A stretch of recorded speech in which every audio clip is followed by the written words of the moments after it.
Hi అండి. అందరికీ నమస్కారం. అందరూ బాగున్నారా? నేనైతే చాలా బాగున్నాను. ఆల్రెడీ మన థంబ్‌నెయిల్‌లో చూసి ఏ టాపిక్ కోసం మాట్లాడాలనుకుంటున్నానో మీ అందరికీ తెలిసే ఉంటుంది. ఇది అసలు ఎప్పటినుంచో చాలా మంది చాలా రిక్వెస్ట్ చేస్తున్న వీడియో. కాకపోతే చేయడానికి నాకే అవ్వక చెయ్యట్లేదు. ఫైనల్‌గా అయితే ఈరోజు టైం వచ్చింది అనుకుంటున్నాను. అసలేంటి అనుకుంటున్నారా? Cost of living in Kuwait కోసం ఈరోజు మాట్లాడుకుందాము. అసల ఇక్కడ కువైట్‌లో కువైట్ అనేది ఒక గల్ఫ్ కంట్రీ. ఓకేనా? చాలా మంది మామూలు లేబర్ వర్క్‌కి అలా వచ్చేవాళ్ళే ఎక్కువ వస్తారు. ఇప్పుడు యునైటెడ్ స్టేట్స్ అనేవి డిఫరెంట్ అనమాట. అక్కడికి వెళ్ళే వాళ్ళందరూ కొంచెం బాగా చదువుకుని మంచి జాబ్స్ చేసేవాళ్ళు వెళ్తారు. కానీ గల్ఫ్ కంట్రీస్‌కి చాలా వరకు చదువుకోని వాళ్ళు ప్లస్ చదువుకున్న వాళ్ళు కూడా ఇలాగా ఎడ్యుకేటెడ్ ఉంటారు, అన్‌ఎడ్యుకేటెడ్ ఉంటారు. అలా అనేం కాదు. కాకపోతే బాగా ఎక్కువగా పని చేసుకోవడానికి, బయట పని చేసుకోవడానికి, ఇంట్లో పని చేసుకోవడానికి, డ్రైవింగ్‌కి ఇలా ఎక్కువ వస్తూ ఉంటారనమాట. ఇంకా వీసా అయితే ఈజీగానే దొరుకుతూ ఉంటుంది. ఇలా మనం కువైట్‌కి రావాలి అని ప్లాన్ చేసుకుంటే, ఒకవేళ ఒక బ్యాచిలర్ ఒకతనే ఉన్నారు. ఒక ఆడావిడైనా, ఒక మగతనైనా వాళ్ళసలు రావాలి అనుకుంటున్నారు కువైట్‌కి. లేదంటే ఒక ఫ్యామిలీ రావాలనుకుంటున్నారు. ఫ్యామిలీ అంటే విత్ కిడ్స్ లేదంటే వైఫ్ అండ్ హస్బెండ్ అలా రావాలి అనుకుంటే కనుక అసలు ఇక్కడ ఎంతెంత ఖర్చులు ఉంటాయి మీకు వస్తే అసలు మీకు ఏమైనా సేవ్ అవుతుందా లేదా వేస్టా అనే దాని గురించి ఈ వీడియోలో అయితే ఫుల్గా అన్ని డీటెయిల్స్ చెప్తాను. వీడియోని అయితే స్కిప్ చేయకుండా ఫుల్గా చూసేయండి. ఫస్ట్ అయితే ఒక సింగిల్ పర్సన్ వీసా వచ్చిన తర్వాత ఇంకా అక్కడ చాలా మంది వీసాకంతా వాళ్ళే పెట్టుకుంటారు ఖర్చు అనేది. అలా అయితే ఓకే. లేదు అనుకుంటే కనుక అన్నీ మనమే చేయించుకోవాలి. ఫస్ట్ అసలు ఆ ఫ్లైట్ టికెట్ ఎంత ఉంటుందో చెప్తాను. ఇండియా నుంచి ఎప్పుడు కూడా ఒక 16,000 నుంచే ఉంటుంది టికెట్ అనేది. ఇంకా మరీ బాగా ఎక్కువైతే ఏమి ఉండదు. అలా అని తక్కువ కూడా ఉండదు. ఒక 16,000కి పైనే ఉంటుంది. అది అన్ సీజన్‌లో అయితే అలా ఉంటుంది. సీజన్‌లో అయితే ఇంకా ఎక్కువే ఉంటుంది. 20, 30 అలా కూడా ఉంటుంది. నార్మల్‌గా అయితే ఇంతే ఉంటుంది టికెట్. మరీ అసల ఇక్కడికి టికెట్లయితే మరీ అంత ఎక్కువ రేట్ అయితే ఏం కాదు. యునైటెడ్ స్టేట్స్‌కి వెళ్ళే వాళ్ళు అంటూ ఉంటారు కదా! అమెరికా వెళ్ళాలంటే అమ్మో! ₹1,00,000 అంట టికెట్. ఓన్లీ వెళ్ళడానికి 1,00,000 అంట, రావడానికి 1,00,000 అంట అని చెప్తూ ఉంటారు. మనకు తెలీదు మరి ఎంతనేది. నేనైతే అటు ఎక్స్‌పీరియన్స్ లేదు కాబట్టి నాకైతే అసలే తెలీదు. నేను వినడమే తప్ప. కువైట్‌కి అయితే గనక ఇంతే ఉంటుందండి. అంటే గల్ఫ్ కంట్రీస్ దుబాయ్, బెహ్రాన్, ఖతార్ ఏవైనా ఆల్మోస్ట్ ఇంతే ఉంటాయి టికెట్స్. మీరు ఇంకా అబ్బబ్బో లగ్జరీ ఈట్లికి అట్లికి వెళ్ళాలంటే ఇంక నాకు అదంతా తెలీదు. బిజినెస్ క్లాస్‌లు అవన్నీ ఇంకా ఎక్కువే ఉంటాయి. సరే ఈ టాపిక్ అయితే పక్కన పెడదాము. అసలు ఎంత ఉంటుంది టికెట్? ఇప్పుడు ఒక సింగిల్ పర్సనే కువైట్‌కి వచ్చారనుకోండి. అసలు ఎయిర్‌పోర్ట్ నుంచి మీరు రావాలంటే మీరు కంపెనీ వీసా ద్వారా వచ్చారంటే గనక మొత్తం అంతా కంపెనీయే చూసుకుంటుంది. మిమ్మల్ని తీసుకెళ్ళడము, ఎయిర్‌పోర్ట్‌లో ఏమైనా ఖర్చు ఉంటే వాళ్ళు పెట్టుకుంటారు. మిమ్మల్ని తీసుకెళ్ళేది గానీ, రూమ్ ఇచ్చేది గానీ అదంతా వాళ్ళే చూసుకుంటారు. మీకు అసలు ఏ విధమైన సంబంధమే లేదు. లేదు మీరు నార్మల్‌గా బయట పనికి అంటే షూన్ వీసాకి గానీ, ఖాదీమా వీసాకి గానీ ఈ రెండిట్లో దేనికైనా వచ్చారు. బయట పనికొచ్చారంటే గనక మొత్తం ఇంకా మీరే చేసుకోవాలి అన్నీని. మీకేమైనా ఫ్రెండ్స్ ఉంటే గనక చాలా హెల్ప్‌ఫుల్ అవుతుంది. లేదు అనుకుంటే గనక ఇంకా ఇవన్నీ మీరే చూసుకోవాలి. ఫస్ట్ ఆఫ్ ఆల్ అయితే మీరు అక్కడి నుంచి టాక్సీకి మీరు అసలు ఏ ఏరియాకి వెళ్ళాలనుకుంటున్నారో ఆ ఏరియాకి వెళ్ళాలంటే టాక్సీకి కానీ బస్సుకి కూడా వెళ్ళొచ్చు. బస్ టికెట్ వచ్చేసి 300 రూపీస్ ఉంటుంది. ఇంక ఇది వచ్చేసి మన ఇండియా కరెన్సీ ప్రకారం చూసుకుంటే ₹85. ఏ ఏరియాకైనా వెళ్ళిపోవచ్చు కువైట్లోను. అదే 1 KD బస్ టికెట్ తీసుకుంటే కనుక ఎన్ని బస్సులైనా తిరగొచ్చు. మొత్తం కువైట్ అంతా కూడా తిరిగేయచ్చు ఆ 1 KDకి. ఇక బస్సు టాక్సీ విషయానికి వస్తే బాగా దూరంగా వెళ్ళే ఏరియా అనుకోండి మీరు ఎయిర్పోర్ట్ నుంచి, దానికి వచ్చేసి ఒక 1.5 KD నుంచి స్టార్టింగ్ అనుకోండి. ఒక ₹500 నుంచి స్టార్టింగ్ అనుకోండి.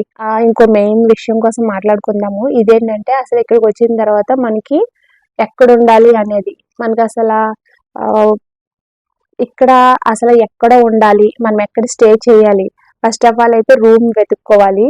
రూము పార్టీషన్ రూమ్స్ ఉంటాయి, ఫుల్ రూమ్స్ ఉంటాయి, స్టూడియో రూమ్స్ ఉంటాయి, ఇంకా అలానే 1 BHK 2 BHK 3 BHK ఫ్లాట్స్ కూడా ఉంటాయి.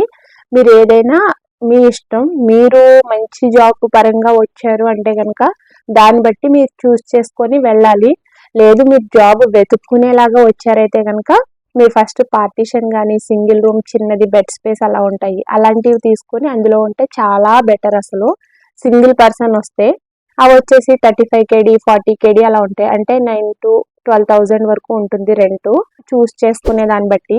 అదే ఒక ఫ్యామిలీ కనుక వచ్చారంటే కనుక, అది విత్ కిడ్స్ ఉన్న ఫ్యామిలీ అయితే ఖచ్చితంగా కూడా మీకు స్టూడియో రూమ్ అయినా లేదంటే 1 BHK ఫ్లాట్ అయినా ఉండాలి. స్టూడియో రూమ్ వచ్చేసి ఒక 48,000 నుంచి 50,000 వరకు ఉంటుంది. ఇక 1 BHK ఫ్లాట్ అయితే ఖచ్చితంగా కూడా మీకు 50,000 పైనే ఉంటుంది. ఫస్ట్ అంతా చూసుకోవాలన్నమాట. తర్వాత మీరు ఒక 1-2 మంత్స్ వీసా అవన్నీ కంప్లీట్ అయిన తర్వాత మీకు అంతా బాగుంది, కువైట్ సెట్ అయిపోయింది అనుకుంటే మెల్లిగా ఒక్కోటి కొనుక్కోవడం, ఇంకా మంచి రూమ్లోకి కావాలంటే చేంజ్ అవ్వడం అలా చూసుకోవాలి. ఫస్టే కంగారు పడిపోయి మంచి దాంట్లోకి వెళ్ళిపోయి నేను ఇండియాలో ఇలా ఉండొచ్చాను అలా ఉండొచ్చాను, నేను ఇక్కడ కూడా చాలా లగ్జరీగా ఉంటాను అని అంటే కనుక మళ్ళీ మీరే తిప్పలు పడాల్సి ఉంటుంది. నెక్స్ట్ ఏంటి అనుకుంటే తిండి అయిపోయింది, ఎలా వచ్చారో అయిపోయింది, రూమ్ లోకి వచ్చేసారు. ఇంకా తర్వాత వెతుక్కోవాల్సింది ఫుడ్ కోసం. ఇక్కడైతే చాలా చీప్ గా ఫుడ్ అయితే దొరుకుతుందండి. అసలు చీప్ అండ్ బెస్ట్ ఫుడ్ అంటే నేను నిజంగా గల్ఫ్ కంట్రీస్ లోనే దొరుకుతుందని నేనైతే చెప్తాను.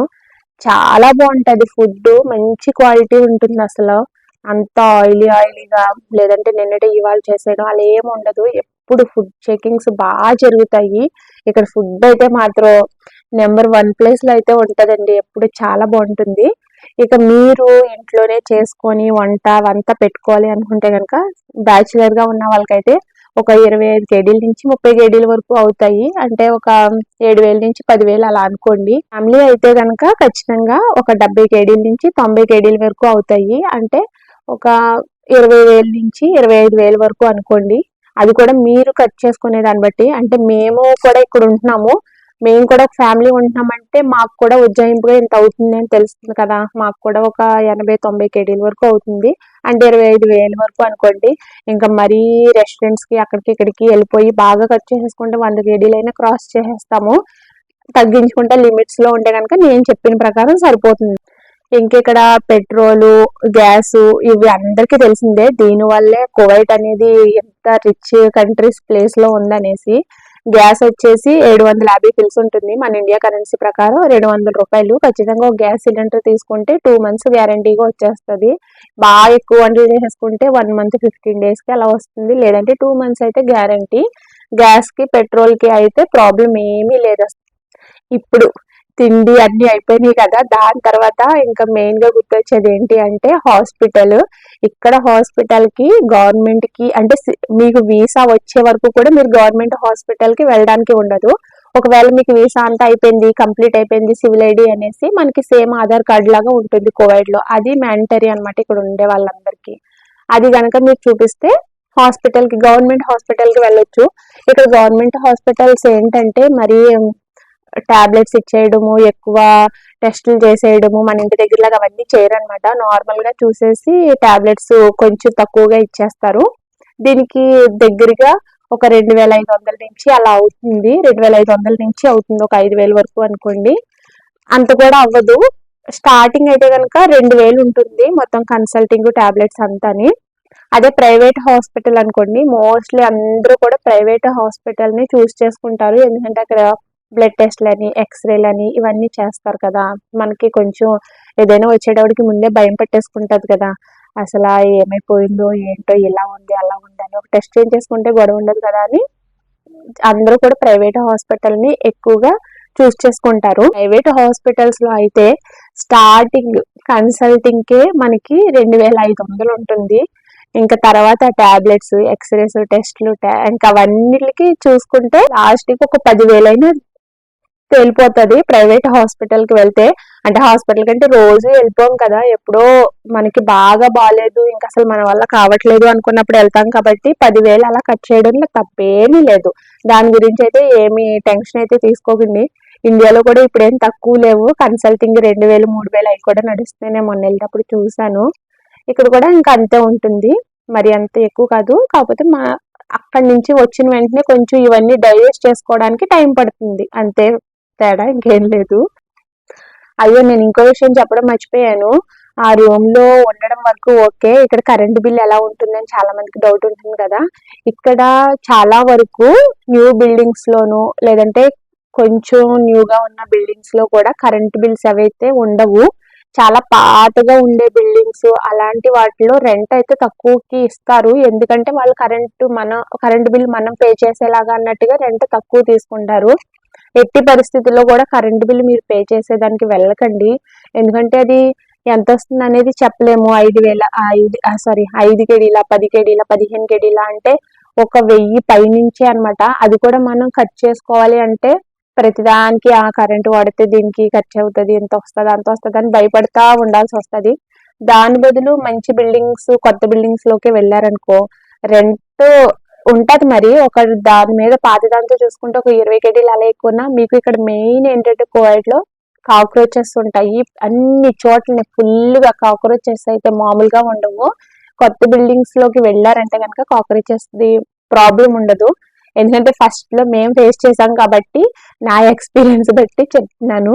ఇంకా అసలు అలాంటి కాక్రోచెస్ ఏమీ ఉండవు. ప్లస్ మీరు కరెంట్ బిల్లు దీనికి కూడా ఏమీ భయపడక్కర్లేదు. కట్ చేసుకోవడానికి ఎలా అంటే అలా వాడుకోవచ్చు, గొడవ ఉండదు. కరెంట్ బిల్లు వస్తుంది అన్న గొడవ ఉండదు. ఇంకా వాటర్కి వచ్చేసి ఇక్కడ వాటర్వి ఫిల్టర్స్ ఉంటాయి. అవి వేయించేసుకుంటే కనుక చాలా బాగుంటుంది. ఎందుకంటే వాటర్ బాటిల్స్ కొనుక్కు తెచ్చుకుని దాంతోటే వంట చేసుకోవాలి, అవే తాగాలి అంటే మీకు మళ్ళీ ఎక్కువైపోతుంది. ఒకసారి ఫిల్టర్ ఏం చేసుకున్నారంటే ఒక 25,000 అలా పెట్టేసి, ఫ్యామిలీ ఉండే వాళ్ళకి చెప్తున్నాను, 25,000 పెట్టి అలా ఏం చేసుకున్నారంటే కనుక శుభ్రంగా 6 నెలలకి 3 నెలలకి వాళ్ళే వచ్చి వాళ్ళే చేస్తూ ఉంటారు అన్నీ. మీకు ఏ ప్రాబ్లం ఉండదు. వాటర్ కూడా మీకు ఇష్టం వచ్చినట్టుగా యూజ్ చేసుకోవచ్చు. ఇక లాస్ట్ది, ఇది కూడా చాలా ఇంపార్టెంట్ది. పిల్లలు ఉన్న వాళ్ళు వచ్చారు అంటే కనుక, చిన్న పిల్లలు, ఇంకా మీరు జాబ్ చేయాలి, వైఫ్ అండ్ హస్బెండ్ ఇద్దరు జాబ్ చేయాలి అనుకుంటున్నారు. అలాంటప్పుడు పిల్లల్ని ఖచ్చితంగా డే కేర్ కానీ బేబీ సిట్టింగ్ లో కానీ ఇవ్వాలి. ఇక డే కేర్ బేబీ సిట్టింగ్ లో ఎలా అంటే మనం ఉండే ఏరియాని బట్టి తీసుకుంటారు వాళ్ళు ఫీజు అనేది. ఇక ఖచ్చితంగా అయితే 30 కేడీ నుంచి అయితే స్టార్ట్ అవుతుంది. అంటే 30 కేడీ అంటే మన ఇండియా కరెన్సీ ప్రకారం 7,000 నుంచి స్టార్ట్ అవుతుంది అనుకోండి.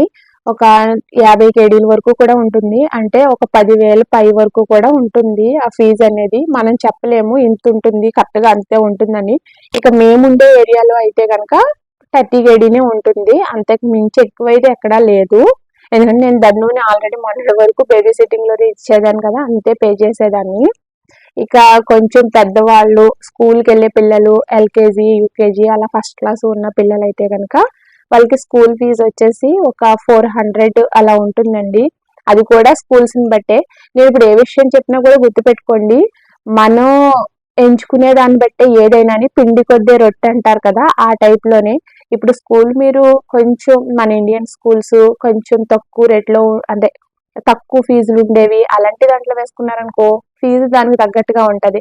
మీరు ఇంకా పెద్ద దాంట్లో వేసి అమెరికన్ స్కూల్స్ లో అలాంటిలో వాటిలో వేసారనుకోండి ఫీజులు కూడా అలాగే ఉంటాయి. నేను అంతా చెప్పేది నార్మల్ గా మీడియంగా మిడిల్ క్లాస్ వాళ్ళు ఉండేదానికి తగ్గట్టుగా చెప్తున్నాను. తర్వాత మీ ఇష్టం వచ్చిన తర్వాత ఇలాగే ఉండాలి అలా ఉండాలని రూల్స్ అయితే ఏం లేవు కదా. నార్మల్ మామూలు ఇండియన్ స్కూల్స్ లో వేస్తే కనుక 400 కేడీలు అయితే ఫీజు ఉంటుంది. ఇది 3 టర్మ్స్ లో పే చేయొచ్చు. ఇక ఈ 400 కేడీ అంటే మన ఇండియా కరెన్సీ ప్రకారం 1,10,000 అలా అవుతున్నట్టు. మళ్ళీ యూనిఫామ్ కి, షూస్, బ్యాగ్స్, బుక్స్ ఇవన్నిటికి సపరేటే. యూనిఫామ్ అవంతా కూడా మన ఇండియా కరెన్సీ ప్రకారం ఒక 10,000 వరకు అవుతుంది. ట్రాన్స్పోర్ట్ కి అయితే 15 కేడీ అలా తీసుకుంటారు. ఇది కూడా 15 కేడీ అంటే 4,000 కి దగ్గరలో ఉంది. నెలకు వచ్చేసి 4,000 అలా అవుతుంది అనమాట. మళ్ళీ దీని తర్వాత ట్యూషన్ కి పంపించాలి. ఎందుకంటే ఇక్కడ స్కూల్స్ అనేవి ఓన్లీ మార్నింగ్ నుంచి ఆఫ్టర్నూన్ 1:30కి అయిపోతాయి. మళ్ళీ వాళ్ళ ఇంటికి 2 కల్లా వచ్చేస్తారు.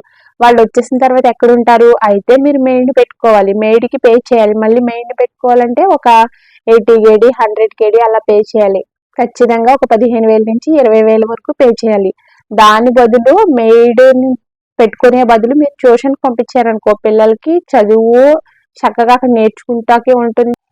మన మీద మళ్ళీ ప్రెజర్ పడుకోకుండా పిల్లలు చక్కగా ఆ ట్యూషన్ లోనే నేర్చేసుకుంటారు. మనం ఇంకా వాళ్ళని పట్టించుకోవాల్సిన అవసరం కూడా ఉండదు.